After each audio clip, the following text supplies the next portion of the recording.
পরিমাণে শক্তি বৃদ্ধি পেয়েছিল, কারণ যে কোনো ধরনের তোমার শত্রুকে তারা হারাইতে সক্ষম। ইসলামী রাষ্ট্রের ভিত্তি সুদৃঢ় হয়েছিল। ইয়েস।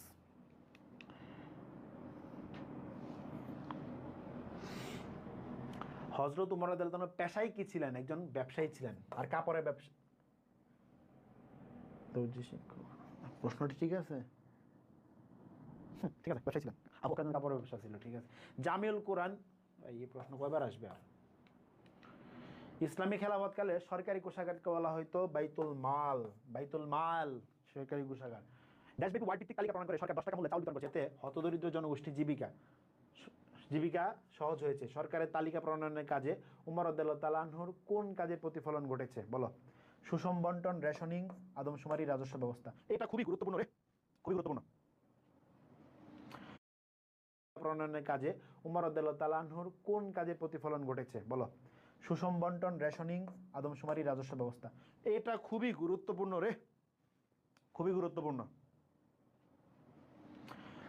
সবাই সুষম বন্টন নীতি, অর্থাৎ সবাই সুন্দরভাবে পাইছিল। এই ধরনের কাজে হযরত উমর রাদিয়াল্লাহু তাআলার উদ্দেশ্য কি ছিল? বলো। জনহিত বিসর্জন কি কি উদ্দেশ্য কি ছিল? সবাই যাতে কি পায়? সুষমভাবে পায়।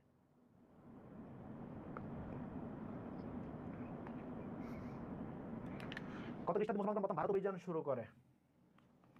উমর রাদিয়াল্লাহু তাআলা আমলে 600 কত হবে? 636 উমর রাদিয়াল্লাহু তাআলা আমলে। কিন্তু তারা সফল হয় নাই। তরাইনে প্রথম যুদ্ধ কত? 1191, এবং তারা হারছিল। শিয়াবুদ্দিন মোহাম্মদ ঘুরির আসল নাম কি? মহিউদ্দিন মোহাম্মদ বিন শাম। লক্ষণ সেনকে পরাজিত করে ইকরিমা মোহাম্মদ মুক্তার খলজি কোথায়? মুক্তার খলজি। লক্ষণ সেন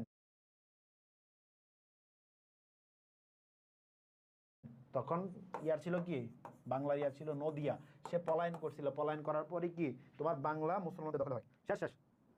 ঘুরি বংশের পতনের মূল কারণ ছিল তার কোনো সুযোগ্য উত্তরাধিকারী ছিল না। ঠিক আছে, কারণ মোহাম্মদ ঘুরি এখান থেকে সিকি আসতে পারে। প্রথম কারণ তার সুযোগ্য উত্তরাধিকারী না থাকা, কারণ মোহাম্মদ ঘুরির কোনো সন্তান ছিল না। ঠিক আছে, অর্থাৎ ঘুরির সন্তান না থাকায়, খেয়াল করো, ঘুরি তার সন্তান ছিল না, শেষ নিঃসন্তান অবস্থায় মারা যায়। ঠিক আছে, তো ওই সন্তানের জায়গায় ক্ষমতা পায় হচ্ছে কুতুবউদ্দিন আইবক।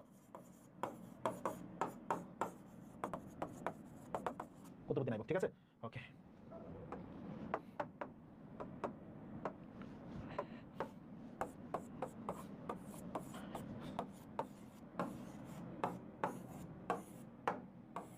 বলো।